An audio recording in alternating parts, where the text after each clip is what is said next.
जय हिंद साथियों, नमस्कार। स्वागत है आप सभी का आपके अपने YouTube channel Mukesh Mahendra education पर। सभी आ जाते का सभी का स्वागत है। और आज हम बात करने वाले हैं कक्षा 12 भूगोल की। आज हमारी जादुई क्लास, मैराथन क्लास हम कह सकते हैं। पूरी बुक का निचोड़ इस वीडियो में देखने वाले हैं। और हाँ, ये क्लास आपके हाफ ईयरली एग्जाम यानी अर्धवार्षिक परीक्षा, बोर्ड परीक्षा दोनों के लिए महत्वपूर्ण है।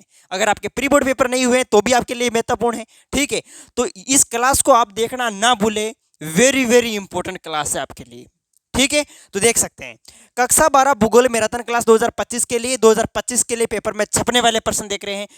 जैसे के जैसे प्रश्न जो मैंने बोर्ड पे लिखे हैं वैसे के वैसे आपके पेपर में मिलने वाले हैं। ठीक है, वेरी वेरी इंपॉर्टेंट क्वेश्चन है। जादुई क्लास नंबर 1 है और मैराथन आज हमारी फर्स्ट क्लास है ये। ठीक है, व्हाट्सअप नंबर भी दे रखे हैं। अब आप कहेंगे व्हाट्सअप नंबर क्यों? देखेगा, ये नंबर है मेरे 8955661301। जिसको भी अगर नोट्स चाहिए, और मैं ये क्वेश्चन जो लेकर आया हूँ आपके सामने, प्रमुख जो क्वेश्चन है, इन क्वेश्चन का जवाब वही दे पाएंगे जिन्होंने मेरे नोट्स पढ़े हैं। और मैं दवा ठोक कर कहता हूँ कि जो मेरे नोट्स पढ़ते हैं, जिन्होंने मेरे नोट्स अच्छे से पढ़े हैं, वो पूरे में से पूरे नंबर लाएंगे और इन सभी प्रश्नों के आंसर दे पाएंगे। ठीक है, तो आप सभी से मैं ये कहना चाहूँगा कि सभी नोट्स जरूर लीजिएगा मेरे से। ठीक है, अगर आप जो है मेरे प्रमुख प्लेलिस्ट के अंदर मिल जाएंगे, प्लेलिस्ट के अंदर डाल रखे हैं। नहीं तो आपको जो है कम समय के अंदर मैं उपलब्ध करवा दूंगा। मेरे ये व्हाट्सअप नंबर है, इन नंबरों पर मैसेज कर देना। 60 रुपये के अंदर फर्स्ट और सेकंड दोनों बुक आपको कंप्लीट मिलने वाले हैं। ठीक है, 60 रुपये में एक ई बुक तैयार कर रखी है, वो नोट्स आपको कंप्लीट मिलेंगे सभी चैप्टर के। दोनों बुक के मिल जाएंगे 60 रुपये में। तो जिसको भी चाहिए तो व्हाट्सएप पर मैसेज कर देना। और देखो, मेरे नोट्स पढ़ लेना। पिछली बार का रिजल्ट देखना, आप पूरे में 100 में 100 रिजल्ट रहा है। तो देखिएगा, नोट्स आपको पढ़ने अच्छे से। नोट्स के साथ ही एक ई बुक तैयार कर रहा हूं, मतलब इंपॉर्टेंट क्वेश्चन आंसर की एक ई बुक। ठीक है, यानी हम कह सकते हैं एक सीरीज तैयार कर रहा हूं मोस्ट इंपॉर्टेंट क्वेश्चन आंसर की। नोट्स पढ़ लो, सीरीज पढ़ लो, काम पक्का है आपके, एक नंबर भी नहीं कटने वाला है। ठीक है, चलो, विश्वास नहीं होता है तो पिछला रिजल्ट देखिएगा हमारा। चलो देखो, स्टार्ट करते हैं। हाँ, तो आज का अपना पहला क्वेश्चन है। अब कईयों के जो समाज समझ में नहीं आ रही कि ये कहाँ मिलेगी, कैसे मिलेगी ये ई बुक। तो ई बुक जो है ना, आपको 60 रुपये के अंदर मिलेगी, व्हाट्सएप पर मिलेगी पीडीएफ के रूप में। एक ई बुक है जो पीडीएफ के रूप में मिलेगी आपको। ठीक है, चलो, तो पहला क्वेश्चन है आपके सामने, रुको और जाओ निश्चयवाद संकल्पना किसने प्रतिपादित की थी? 4 ऑप्शन आपके सामने है, रेडजल, ग्रिफिथ, टेलर, एलेंसी, सैंपल, पॉल, विडाल, डिला, ब्लास। आंसर करिएगा। अगर आपको आते हैं तो बहुत अच्छी बात है, जिन्होंने मेरे नोट्स पढ़े उनको तो आते ही होंगे अच्छे से। तो बताइएगा आप सभी आंसर। चलो, जिसको आते हैं बहुत अच्छी बात है, सभी राइट होते हैं तो कमेंट बॉक्स में मुझे बताना। चलो, इसका राइट आंसर हो जाएगा ऑप्शन नंबर बी। क्या हो जाएगा? ग्रिफिथ टेलर साहब। रुको और जाओ जो निश्चयवाद संकल्पना है, इसके प्रतिपादक कौन है? Griffith Taylor. अब ये जो प्रश्न है आपके कहां से लिया गया है? तो ये जो आपका प्रश्न है, चैप्टर नंबर 1 है। आपको पता होगा, मानव भूगोल प्रकृति विशेष क्षेत्र, उस चैप्टर से ये क्वेश्चन लिया है। ना जाने कितने बार एग्जाम में पूछा है। ठीक है, कितनी बार पूछा एग्जाम में। अब पूछने का तरीका अलग अलग हो सकता है। अभी इस प्रश्न को मैं अलग तरीके से पूछूंगा। अब इस प्रश्न के तहत और क्या क्या एग्जाम में आपको प्रश्न पूछे जा सकते हैं, वो भी मैं बताने वाला हूं। तो देखिएगा, सबसे पहले हम बात कर लेते हैं प्रमुख भौगोलिक विचारधाराओं की। आपको पता है कि भूगोल के अंदर प्रमुख 3 विचारधारा हमारे सामने आती है। प्रमुख विचारधारा जो है, फर्स्ट विचारधारा हमारी कौन सी है? वो है पर्यावरण निश्चयवाद विचारधारा। पर्यावरण निश्चयवाद विचारधारा, पर्यावरण निश्चयवाद विचारधारा। अब ये जो पर्यावरण निश्चयवाद विचारधारा, ये हमारी फर्स्ट विचारधारा है। इस विचारधारा के समर्थक कौन है? तो इस विचारधारा का जो समर्थन करने वाले हैं वो है आपके रेडजल। एक तो हो गया रेडजल, ठीक है, एक हो गया आपके रिटर, और एक हेम्बोल्ट। हेम्बोल्ट ये तीनों जो है, ये तीनों जो वैज्ञानिक है आपके, ये पर्यावरण निश्चयवाद विचारधारा के क्या समर्थन करते हैं? प्रतिपादक हम कह सकते हैं। दूसरी विचारधारा हमारे सामने आती है, वो आती है संभववाद विचारधारा। कौन सी विचारधारा? संभववाद विचारधारा। देखिएगा, संभववाद। ठीक है, संभववाद विचारधारा, यहां पर मैं लिख रहा हूं संभववाद विचारधारा, समझना आप, संभववाद विचारधारा। अब इस विचारधारा के समर्थक कौन है? तो इस विचारधारा के जो समर्थक हैं वो आपके पॉल, विडाल, डिला, ब्लास। ठीक है, याद रखेंगे आप सभी। देखेगा, ये जो पॉल, विडाल, डिला, ब्लास हैं, ये आपके संभववाद विचारधारा के क्या हो गए? समर्थक हो गए। ये आपको याद रखना है। तीसरी विचारधारा हमारे सामने निकल कर आती है, वो आती है आपके, देखिएगा, नवनिश्चयवाद। कौन सी विचारधारा? नवनिश्चयवाद। नवनिश्चयवाद कह दो, चाहे आप इसे नवनीतिवाद कह दो, नवनीतिवाद। और इसी के तहत एक अब आपके सामने नीतिवाद, या यानी देखो, रुको और जाओ, ये संकल्पना, ये किसके तहत आई? इसी के तहत, नवनिश्चयवाद। और इस विचारधारा के समर्थक भी कौन है? Griffith Taylor. ग्रिफिथ टेलर साहब। यानी कहने का मतलब यही है प्यारे मित्रों। अब जो ये प्रश्न पूछा आपको कि रुको और जाओ निश्चयवाद संकल्पना किसने प्रतिपादित की, हमारा आंसर हो गया ग्रिफिथ टेलर। लेकिन अब आपको ऐसे पूछे कि नव निश्चयवाद विचारधारा के समर्थक कौन है, तो भी आपको आंसर क्या करना है, ग्रिफिथ टेलर ही करना है। और हाँ, पर्यावरण निश्चयवाद विचारधारा के समर्थक कौन है, तो आपका आंसर होगा रेडजल रिटर हेम्बोल्ट। पूछेगा संभववाद विचारधारा के समर्थक कौन है, तो विडाल डिला ब्लास। आगे बात समझ में। तो ये सब प्रश्न आपको याद करने हैं। अगर मेरिट में आना चाहते हैं एक एक प्रश्न को याद करना पड़ेगा, मैं जो बता रहा हूं, ठीक है। चलो देखिएगा अगला प्रश्न। विश्व में जनसंख्या वितरण को प्रभावित करने वाले निम्नलिखित कारकों में से कौन सा एक आर्थिक कारक है? नगरीकरण, मृदई, अशांति, जल की उपलब्धता। सबसे पहले तो हम ये देखते हैं कि आखिर यहां पर जनसंख्या वितरण, एक शब्द आया आपके सामने, जनसंख्या वितरण। जनसंख्या क्या होता है? जनसंख्या, जन मीन्स क्या होता है? जन, जन मीन्स जनता, जन प्लस संख्या, संख्या जनता, संख्या लोगों की संख्या, जो जनसंख्या, ठीक है। यानी जनसंख्या वितरण, वितरण का मतलब होता है फैलाव या बिखराव। जनसंख्या का फैलाव या बिखराव ही जनसंख्या वितरण कहलाता है। और पूछा क्या है कि जनसंख्या वितरण को प्रभावित करने वाला, यहाँ पर क्या पूछा है, आर्थिक कारक पूछा है। देखिएगा कौन सा कारक पूछा है, आर्थिक कारक। तो आखिर आर्थिक कारक इनमें से कौन सा है? नगरीकरण, मृदई, अशांति, जल की उपलब्धता। बताओ देखिए फटाफट सभी। देखो आपको ये तो पता ही होगा, बिल्कुल इसका राइट आंसर वो आपने दिया है, नगरीकरण हो जाएगा। क्या हो जाएगा इसका राइट आंसर? नगरीकरण हो जाएगा। अब देखो मेरी बात, एक तो आपके देखिएगा खनन हो गया, ठीक है। इसके अलावा प्रमुख आपके सामने औद्योगिकरण हो गया, मतलब उद्योग हो गए, औद्योगिकरण। ये क्या हो गए आपके, ये तो हो गए आपके देखो प्रमुख आर्थिक कारक। क्या हो गए? आर्थिक कारक। ये आपके आर्थिक कारक हो गए। तो आर्थिक कारक में क्या गए आगे, आगे क्या क्या आगे देखो, नगरीकरण, खनन, औद्योगिकरण। उसी प्रकार मृदा है, अशांति है, जल की उपलब्धता। देखिएगा यहां पर जो मृदा है, देखो जल की उपलब्धता, ये भी कैसा कारक है? ये आपके भौगोलिक कारक है, भौगोलिक कारक। इस भौगोलिक कारक में क्या क्या आ जाएगी? भौगोलिक कारक में भू आकृतिक आ जाएगी, भूमि कैसी क्या है वहां की, ठीक है। जल की उपलब्धता, ये देखो मृदा, ठीक है, मृदा हो गई, जल की उपलब्धता है, ये आपके भौगोलिक कारक हो गए, ठीक है। तो बिल्कुल ऑप्शन नंबर ए यहां पर राइट हो जाएगा, नगरीकरण। नेक्स्ट प्रश्न, अंतर्राष्ट्रीय श्रम संगठन ILO, ठीक है।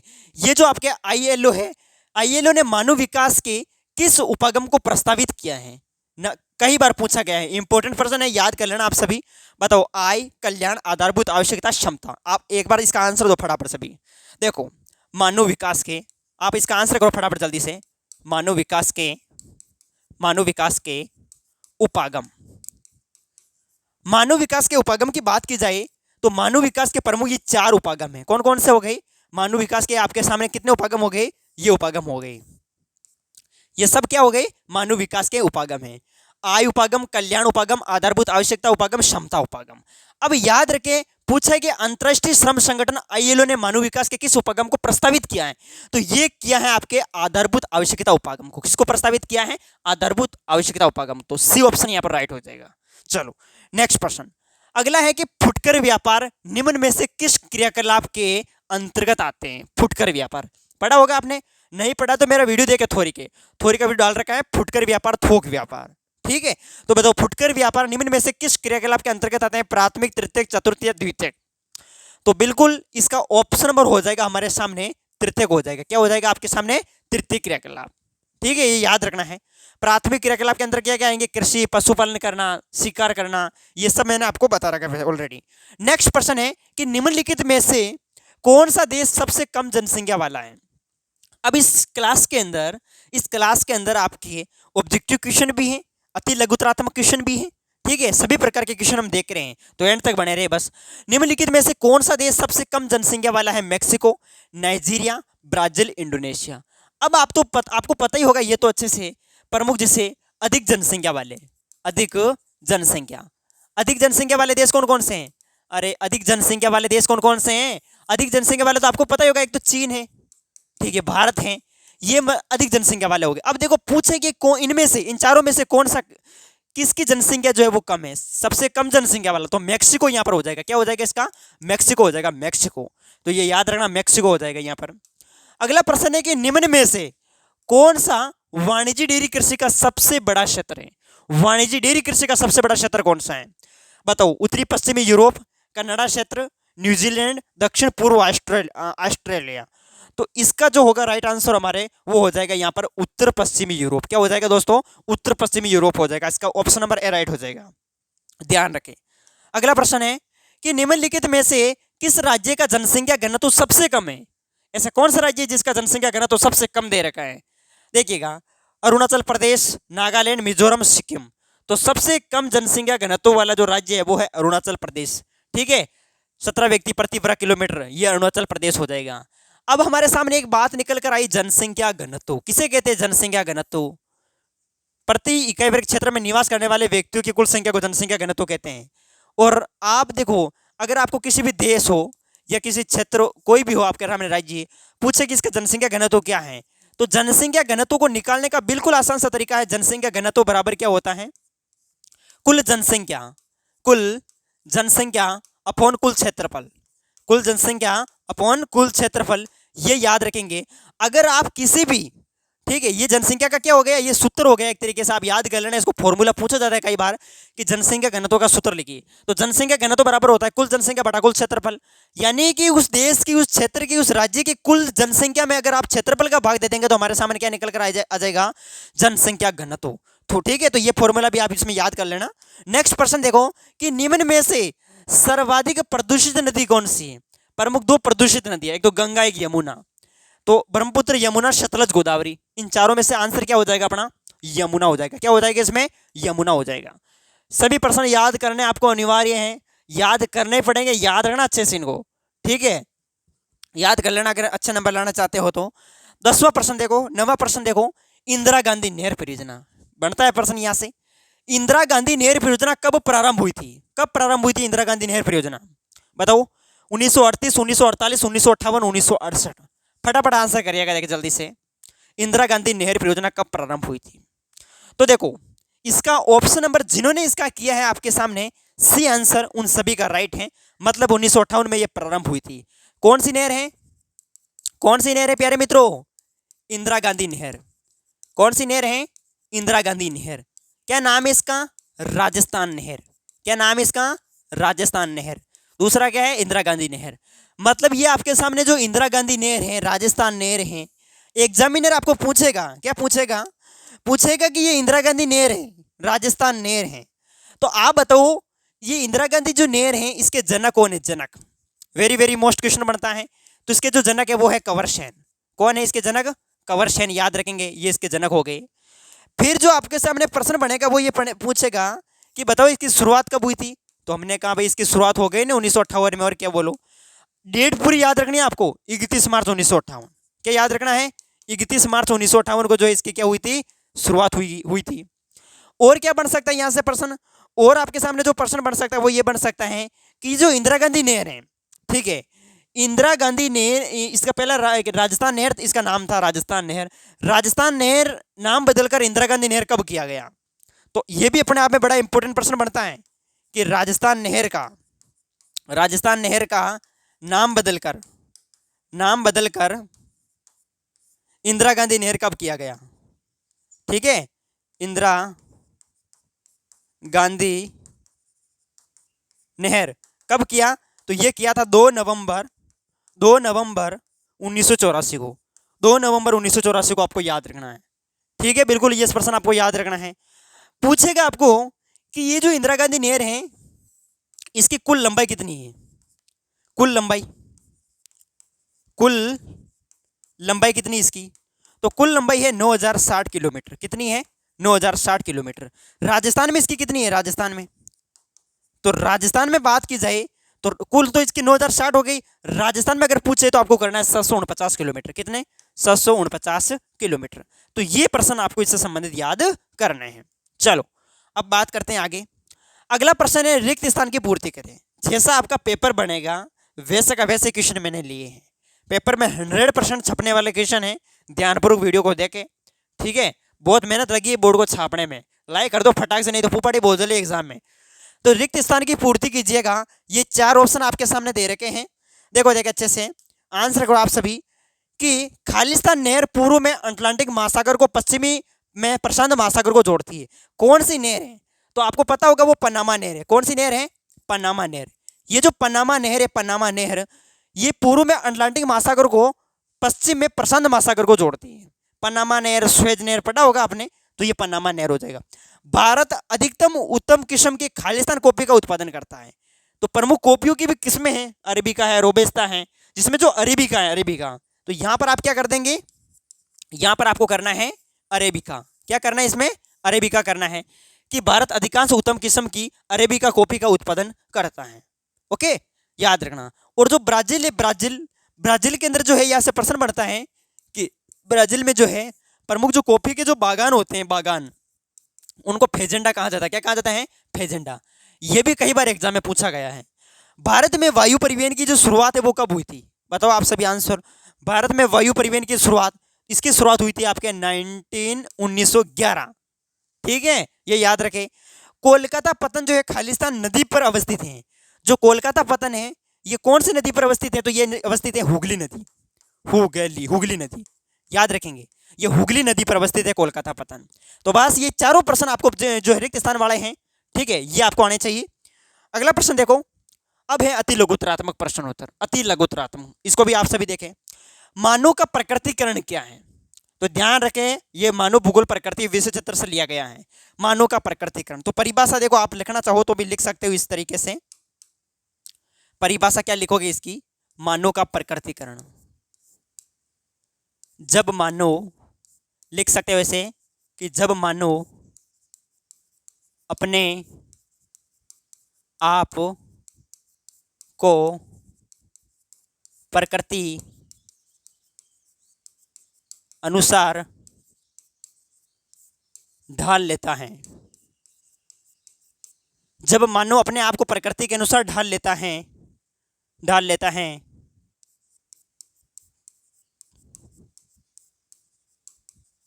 मानव का प्रकृतिकरण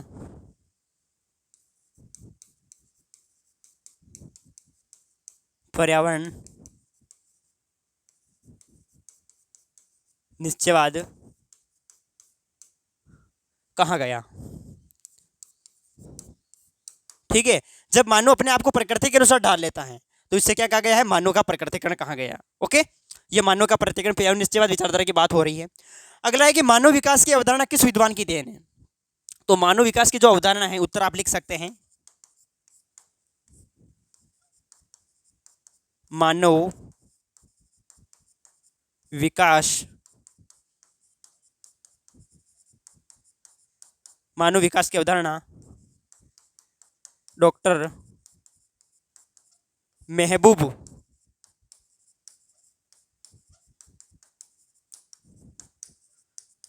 ठीक है, तो अति लघुतरात्मक प्रश्न है, तो बस ये आपको आंसर इस तरीके से लिखना है। नेक्स्ट, जनसंख्या वृद्धि के कितने घटक हैं, जनसंख्या वृद्धि के कितने घटक हैं, तो आपको पता होगा प्यारे मित्रों, जनसंख्या वृद्धि की अगर मैं घटकों की बात करता हूं तो देखो, जनसंख्या वृद्धि के घटक कौन कौन से हैं, यह है जनसंख्या वृद्धि। इस जनसंख्या वृद्धि के प्रमुख घटकों की बात करें तो आप, एक तो हो गया आपके सामने जन्म दर, एक हो गया मृत्यु दर, ठीक है, मृत्यु दर, और एक है आपके सामने प्रवास। क्या हो गया, प्रवास। ठीक है, तो ये आपको लिखना है। साथ ही बात कर लेते हैं वायु प्रदूषण के मुख्य 2 कारण लिखिए। अब देखो, वायु प्रदूषण के कारण क्या, ये तो आप खुद जानते होंगे, बताओ वायु प्रदूषण के क्या कारण हो सकते हैं, वायु प्रदूषण के क्या कारण हो सकते हैं बताओ। अरे प्रमुख, जैसे जीवाश्म ईंधन, कोयला, पेट्रोल, इनका दहन नहीं हो रहा क्या, कोयले का, तो ये लिख सकते हैं पहला पॉइंट, जीवाश्म ईंधन का दहन, पहला पॉइंट तो आप ये लिख सकते हैं। दूसरा प्रमुख, जैसे उद्योग धंधे हो गए, प्रमुख खनन कार्य हो रहा है, ठीक है, खनन हो रहा है, ठीक है। तीसरा प्रमुख इसमें आप ये लिख सकते हैं उद्योग, जब उद्योग चलते हैं तो प्रमुख आपको पता ही है, ठीक है, तो उद्योग है, उद्योगों से निकलने वाला प्रमुख धुआं है, ये प्रमुख जो इसमें आप लिख सकते हैं, ये भाई वायु प्रदूषण को ये प्रदूषित करते हैं, वायु प्रदूषण के प्रमुख कारण हो गए। ओके, नेक्स्ट प्रश्न देखो, संभववाद से आप क्या समझते हैं, संभववाद विचारधारा, देखो इसमें आप लिख सकते हैं कि जब मानव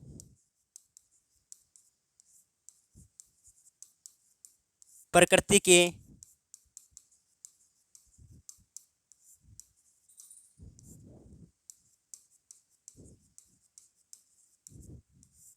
समझकर प्रौद्योगिकी मतलब टेक्नोलॉजी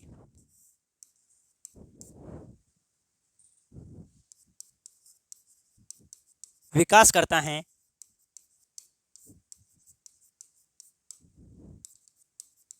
जैसे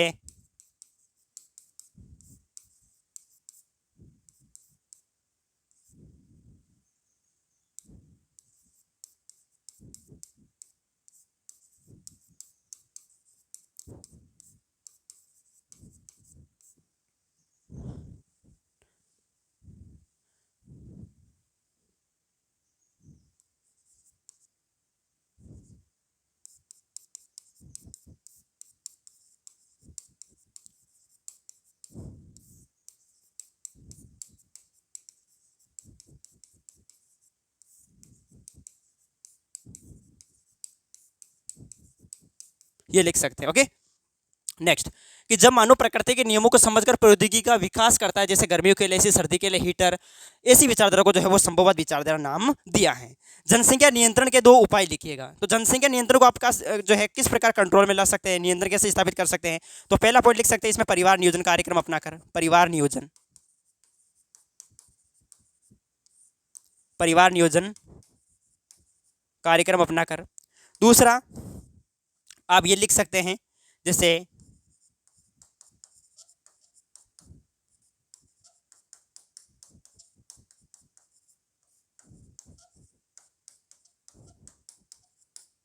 ठीक है, ये आप लिख सकते हैं इसमें।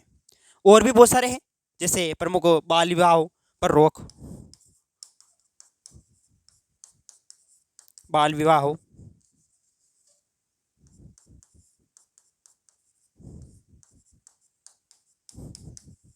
बस इस तरीके से आपको ये लिखना है।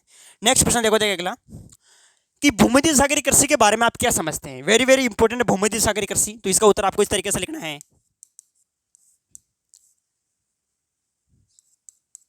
ऐसी कृषि जो खट्टे फलों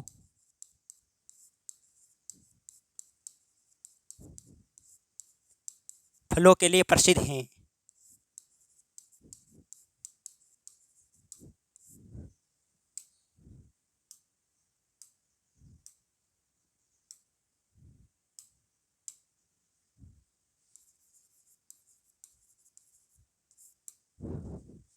भूमध्य सागरीय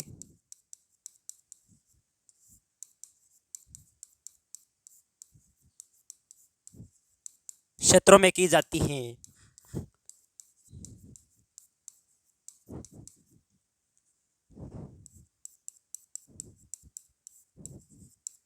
ऐसी कृषि को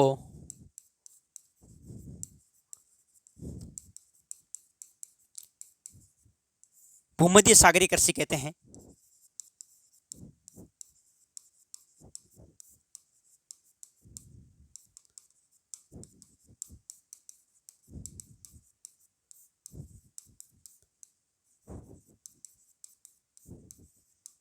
अगर आपको एग्जाम में पूछ ले कि भूमध्य सागरीय कृषि का उदाहरण बताओ, तो आप लिख सकते हैं अंगूर की कृषि। ठीक है, अंगूर की खेती करना भूमध्य सागरीय कृषि का उदाहरण है। अवस्थिति के आधार पर पत्तनों के प्रकार कौन कौन से हैं। तो अवस्थिति के आधार पर पत्तनों के जो है प्रमुख दो प्रकार हैं। ठीक है, आप लिख सकते हैं पत्तनों के कितने प्रकार है, दो प्रकार हैं। एक तो होता है अंतर्देशीय पतन, एक होता है आपके बाह्य पतन। जो अंतर्देशीय पतन होता है ये समुद्री तट से बहुत दूर होते हैं। ठीक है, और जो आपके बाह्य पतन होते हैं ये गहरे जल के पतन होते हैं, साथ ही ये जो है आपके वास्तविक पतन से बहुत दूर होते हैं। तो ये लिख सकते हैं अवस्थिति के आधार पतनों के दो प्रकार हैं, एक तो हो गया आपके अंतर्देशीय पतन, एक बाह्य पतन। नेक्स्ट अगला है कि गैरीशन नगर क्या होते हैं। गैरीशन नगर, ये भी प्रश्न इंपॉर्टेंट है, ये भी आपको लिखना है गैरीशन नगर क्या होते हैं। तो उत्तर आप लिख सकते हैं गैरीशन नगर। देखिएगा गैरीशन नगर,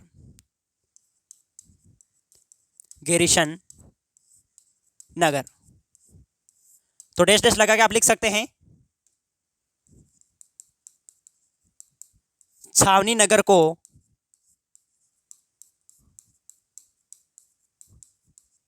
गैरीशन नगर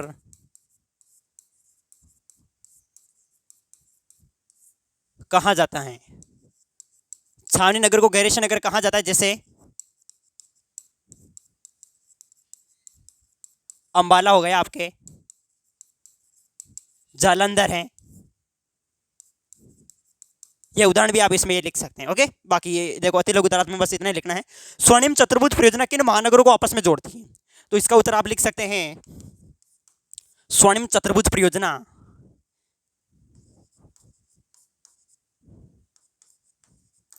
यह 4 महानगरों को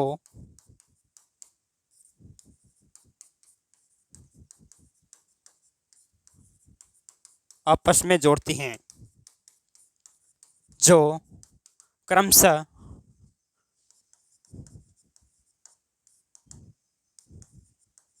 दिल्ली, मुंबई, चेन्नई, कोलकाता हैं। ठीक है, इस तरीके से आपको ये लिखना है। वेरी वेरी इंपॉर्टेंट क्वेश्चन है, याद रखें। नेक्स्ट प्रश्न है कि विश्व व्यापार संगठन, विश्व व्यापार संगठन के आधारभूत कार्य कौन कौन से हैं? आपके सामने बात हो रही है किसकी? WTO की, वर्ल्ड ट्रेड ऑर्गेनाइजेशन की। विश्व व्यापार संगठन के आधारभूत कार्य, क्या कार्य इसके बताओ? इसके प्रमुख कार्य क्या है? वैश्विक व्यापार को सुविधाजनक बनाना, यही प्रमुख इसका कार्य है। ठीक है, क्या कार्य है इसका? कि वैश्विक व्यापार को सुविधाजनक बनाना। ठीक है, लिख सकते हैं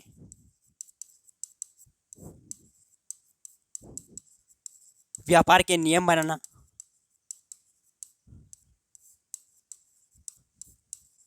लागू करना,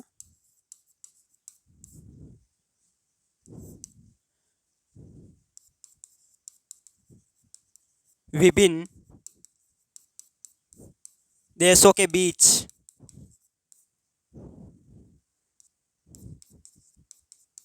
विवादों को सुलझाना। ठीक है, समझ रहे हैं आप? इस तरीके से ये आपको इसमें लिखना है।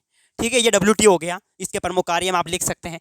जो विश्व व्यापार संगठन, इसकी फुल फॉर्म भी पूछी जा सकती है, वर्ल्ड ट्रेड ऑर्गेनाइजेशन। भू निम्नीकरण, देखिएगा, भू निम्नीकरण को कम करने के 2 उपाय। जो भू निम्नीकरण है, देखिएगा प्यारे मित्रों, भू निम्नीकरण, देखो भू निम्नीकरण को आप कैसे कम कर सकते हैं? देखो, तो इसमें पहला पॉइंट आप इसमें ये लिख सकते हैं कि सिंचाई में साधनों का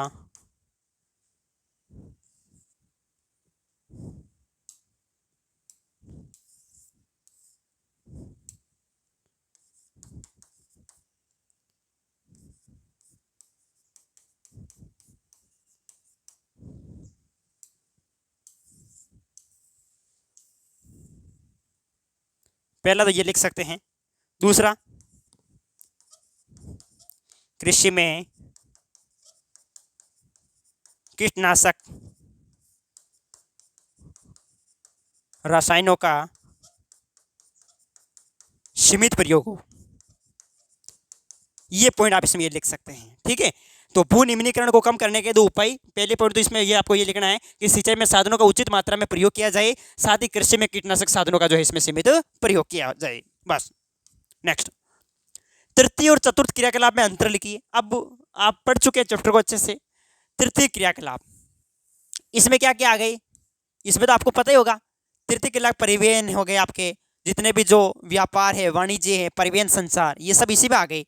ठीक है, तो इसमें तृतीय क्रियाकलाप में ये लिख सकते हैं, इसमें व्यापार है, परिवहन है, संचार, ये सब इसमें आ गए। चतुर्थ क्रियाकलाप, ये जो होते हैं क्रियाकलाप, ये आपके अनुसंधान पर आधारित होते हैं, ज्ञान आधारित होते हैं ये।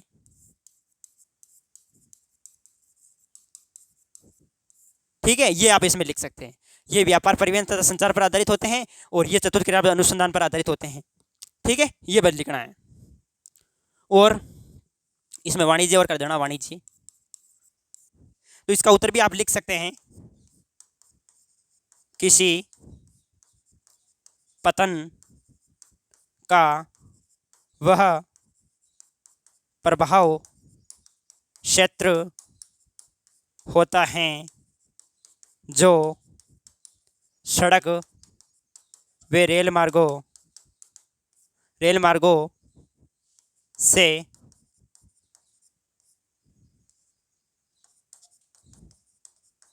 अच्छी तरह जुड़ा होता है। वैसे तो सब समझा रखा है, ये आपको लिखवा भी रखे हैं, ठीक है। तो ये पृष्ठ प्रदेश हो गए आपके। नेक्स्ट प्रश्न है कि मानव विकास के निम्न होने के क्या कारण हैं। मानव विकास के निम्न होने के प्रमुख कारण क्या क्या हैं। तो इसमें तो ये आपको लिखना है प्रमुख। जैसे पहला पॉइंट लिख सकते हैं राजनीतिक लड़ाइयाँ हो गई, ठीक है, राजनीतिक लड़ाइयाँ। दूसरा इसमें लिख सकते हैं बीमारियाँ, ठीक है, राजनीतिक लड़ाइयाँ हो गई, बीमारियाँ हो गई। साथ ही इसमें आप ये लिख सकते हैं गृह युद्ध है, ठीक है, प्रमुख गृह युद्ध हो गए, लंबे लंबे अकाल पड़ गए।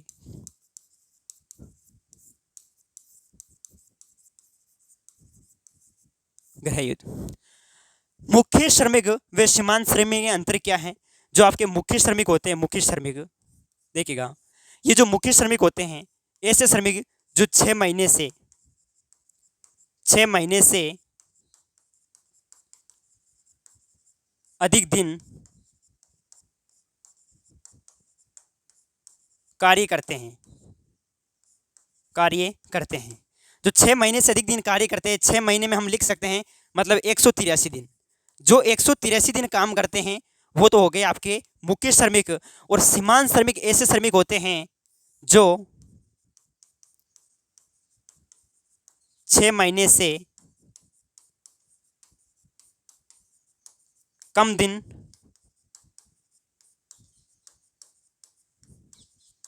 काम करते हैं, ठीक है। जो 6 महीने से कम दिन काम करते हैं मतलब 183 दिन से जो है वो कम दिन काम करते हैं, कम काम करते हैं। ये 183 दिन से अधिक कर सकते हैं।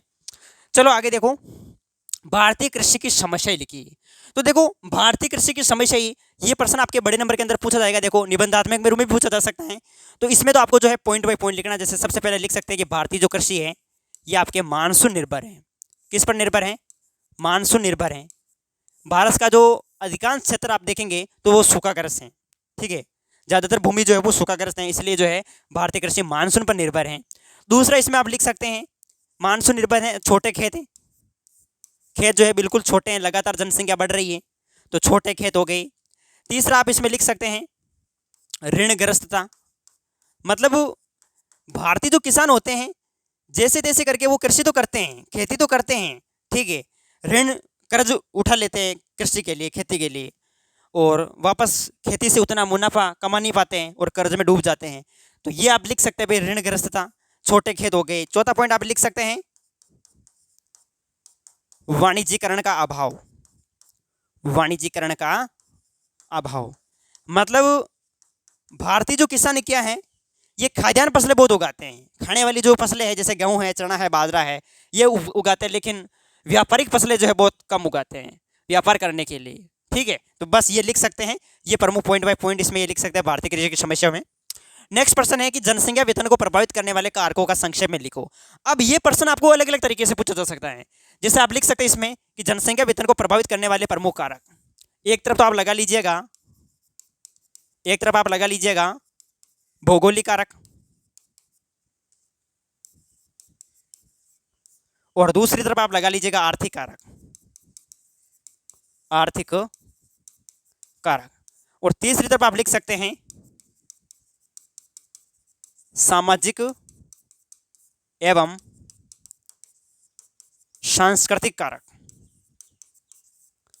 अब जैसे भौगोलिक कारक में आप इसमें क्या लिखेंगे कि भौगोलिक कारक जो है वो किस प्रकार जनसंख्या वेतन को प्रभावित करता है। तो देखो इसमें लिख सकते हैं भू आकृति, मतलब लगा लोग कहाँ जाना पसंद करेंगे जहाँ की भूमि की आकृति अच्छी होगी, भूमि उबड़ खाबड़ नहीं होनी चाहिए, समतल होनी चाहिए। तो भू आकृति यानी भूमि अच्छी होनी चाहिए, भूमि की आकृति किस प्रकार है। साथ ही वहाँ की जलवायु अनुकूल है या प्रतिकूल, जलवायु अनुकूल होनी चाहिए। इसके अलावा मृदा, ठीक है। चौथा पॉइंट लिख सकते हैं जल की उपलब्धता, जल की उपलब्धता। मतलब ये जो कारक है ना, ये आपके भौगोलिक कारक हैं, ठीक है। आर्थिक कारक में तो देखो, जैसे इसमें आप लिख सकते हैं खनिज हो गया, दूसरा हो गया नगरीकरण, चौथा आप लिख सकते हैं इसमें, तीसरा वो लिख सकते हैं औद्योगिकरण, ठीक है। और ये सामाजिक सांस्कृतिक कारक भी जो है वो जनसंख्या वेतन को प्रभावित करता है। तो अब आपको प्रश्न पूछेगा कि जनसंख्या वेतन को प्रभावित करने वाला है भौगोलिक कारक को समझाइए। तो बस तीनों पॉइंटों में, चारों पॉइंटों के बारे में आप 2-3 बातें इसमें लिख सकते हैं। जनसंख्या वेतन को प्रभावित करने वाले आर्थिक कारक के बारे में लिखो, तो ये खनिज, नगरीकरण, औद्योगिकरण, फिर इनके बारे में लिखो, और ये सामाजिक सांस्कृतिक कारक। इस तरीके से ये आपका चैप्टर था। तो आज हमने जो क्वेश्चन देखे थे वो 28 प्रश्न देखे, 28 लगन, लेकिन मैंने एक्सप्लेन भी किया है, तो क्वेश्चन मान के चलो आप 30 प्लस ही है, ठीक है। तो देखो, एक बार जो है आप शुरुआत से वापस नोट कर लेना, ये हमारी फर्स्ट जादुई क्लास नंबर 1 मैराथन क्लास रहने वाली है जैसे जैसे मिलने वाले हैं, तो इनको ध्यानपूर्वक देखें। पहला प्रश्न देखो, ये देखिएगा, आप चाहो तो इनका स्क्रीनशॉट भी ले सकते हैं, बाकी जो है ये देखिएगा।